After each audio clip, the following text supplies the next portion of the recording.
Hey everybody, it's Jeanna coming to you from the House Group with our top 5 for August. It's all about the 2 seasons in Canada, winter and construction. And as you know, it's summertime, so that means it's construction time. I want to talk to you about navigating through construction and renovation and how to negotiate the risks. Here's our top 5.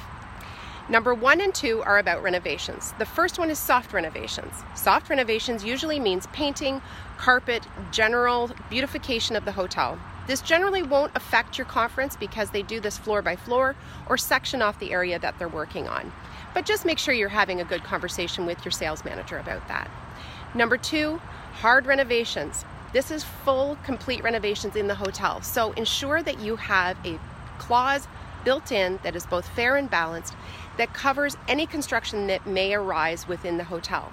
However, make sure you are asking in the next year or 2, depending on how long out you're booking, if there are any construction projects booked. Number 3, emergency construction. I've lived through this. I used to sell a hotel at one time that had to go through emergency construction on the parking garage. It reverberated up 12 floors and we had to move all of our meetings. Make sure that you have a really strong force majeure clause as well as a construction clause that both covers any unforeseen construction or anything outside of the control of you or the hotel. Number 4 is outside construction. As you can see behind me, I'm in a construction site right now, and it can get noisy and it can affect if you're right beside it and your hotel happens to be right beside a big construction project in your city.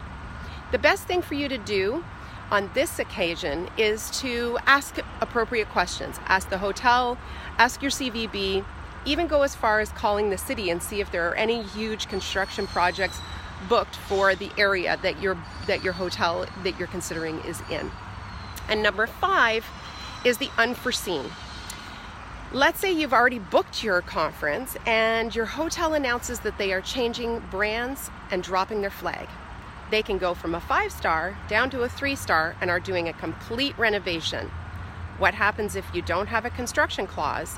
And what's the perception to your delegates if it does drop in status in terms of a brand?